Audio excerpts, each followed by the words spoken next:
Okay, so to begin, you need to make a slip knot. This is how I do it. I'm sure there's numerous, or I know there's numerous other ways of doing it, but this is how I do it. So wrap yarn around my finger twice. The back one goes in front of the first one, and then the back one goes all the way over to create a knot. I'll do that again. Twice around your finger, back one in front of the other one, and then back one all the way over your finger. Okay, so this is how we start. Now, to hold your hook and yarn, you need to put the slip knot onto your hook. Now, I am obviously right-handed. This is how I hold my yarn. Again, you end up learning a way that suits you, but I will show you how I do it. So go over my little finger, around the back of my hand, and then twice around my pointer finger. Now, this is what we call the tail. I will hold that between my middle finger and my thumb. Now, the idea of this is it's movable. You can move it around, but you're also holding it so you've got here to create the tension that you need. And again, this all comes with practice, and you will find a way that works for you. So the first thing that I'm going to teach you is to do a chain stitch. So this helps in learning how to hold yarn, and it is the basis of a lot of crochet.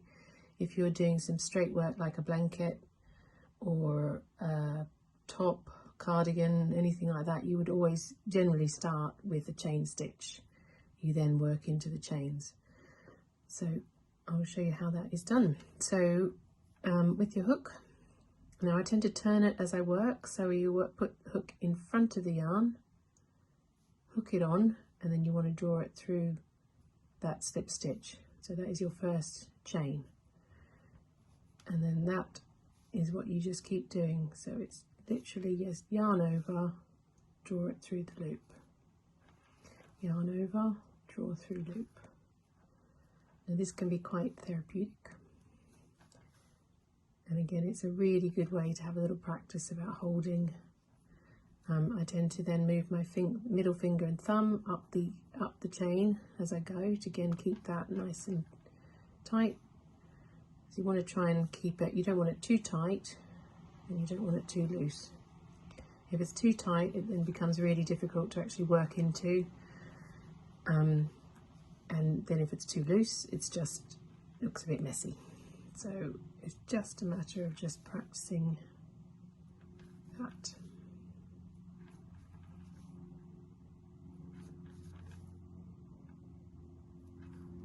Okay, and then you have the chain. If you get a chance, just have a little go, practice at home. Like I said, it does help if you can figure out a way that you're going to get that sort of tension here, and that's always sort of, say, a triangle to work into. So just have a little practice, and I will see you in class.